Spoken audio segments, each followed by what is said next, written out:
നമ്മൾ എന്ത് ധൈര്യത്തിലാണോ ഈ നടക്കണേ? എന്ത് ധൈര്യത്തിലാ ഞാനും നിങ്ങൾ ഇങ്ങനെ നടക്കണേ? അസ്രായേൽ വന്നപ്പോ പോകാൻ പറഞ്ഞാൽ പോയല്ലേ പറ്റൂ. എന്തും കൊണ്ടാ നമ്മൾ പോവാ?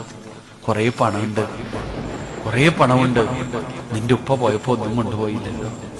ഒരുപാട് സമ്പത്ത് കൂട്ടി വെച്ചു. മക്കളെ മക്കളെ മക്കളെ എന്ന് പറഞ്ഞ ജീവന എനിക്ക് നിങ്ങൾക്ക്.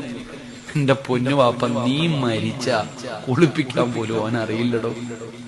നീ ഇല്ലെങ്കിൽ നിന്റെ മോനോട് ചോദിക്കടാ, ഞാൻ മരിച്ച എന്നെ നീ കുളിപ്പിക്കാനെങ്കിലും കൂടെ നിൽക്കൂ. അവൻ അറിയില്ലുപ്പ. നീ മരിച്ച നിന്റെ കടം വീട്ടാൻ പോലും മക്കള് തയ്യാറാകില്ല. മരിച്ചുപോയ വാപ്പാടെ കബറെടുത്ത് നീയേ പോണില്ല, പിന്നെങ്ങനെ നിന്റെ മക്കള് പോവാ? അതുകൊണ്ട് എന്റെ സഹോദരങ്ങളോട് ഞാൻ പറയാ, ജീവിതത്തിൽ രക്ഷപ്പെടണമെങ്കിൽ എന്തെങ്കിലുമൊക്കെ ചെയ്തു വെക്കണം. 1000 നന്മ ഒന്നും ചെയ്യാൻ ഞാൻ പറയണില്ല.